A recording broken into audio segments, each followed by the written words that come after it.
എനിക്ക് തോന്നുന്നത് ഇവർ ഇത്ര നേരം സംസാരിച്ചു സാധാരണക്കാർ ഇവർ ശരിക്കും പറഞ്ഞാൽ ബ്ലാക്ക് മെയിൽ ചെയ്യാണ്. വില കൂടി നിങ്ങളുടെയൊക്കെ ജീവിതം തകരാൻ പോകുന്നവർ ബ്ലാക്ക് മെയിൽ ചെയ്യാണ്. ശരിക്കും പറഞ്ഞാൽ എനിക്ക് തോന്നുന്നു ഈ ബസ് ഓണേഴ്സ് അസോസിയേഷൻ ആയാലും ഹോട്ടൽ അസോസിയേഷൻ ആയാലും ഈ കാര്യങ്ങൾ ശരിക്കും പഠിക്കുന്നില്ല. അവരുടെ ബിസിനസ് കുറയാനുള്ള കാരണം അല്ലെങ്കിൽ ബസ്സിന്റെ എണ്ണം കുറയാനുള്ള കാരണം ഈ വില കൂടുന്നതല്ല.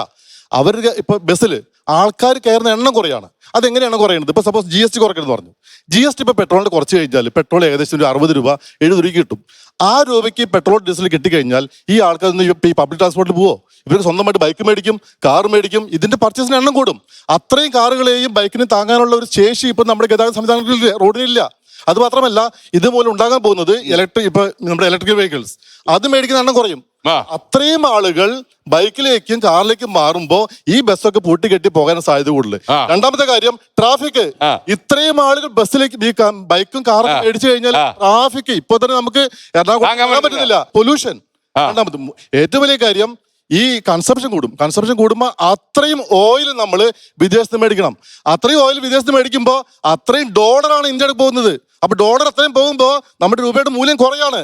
അപ്പൊ സത്യത്തിൽ നമുക്ക് ഇവിടെ ഗതാഗത സംവിധാനങ്ങൾ വേണം, ഹെൽത്ത് ഡിപ്പാർട്ട്മെന്റ് വളരണം, ഹെൽത്ത് സെക്ടർ വളരണം, ആരോഗ്യ സംവിധാനങ്ങൾ വേണം. കൂട്ടണം. ഞാൻ പറയും കൂട്ടണം. എന്നാലും നമുക്ക് അത്രയും വികസന പ്രവർത്തനം കൊണ്ടുവരണമെങ്കിൽ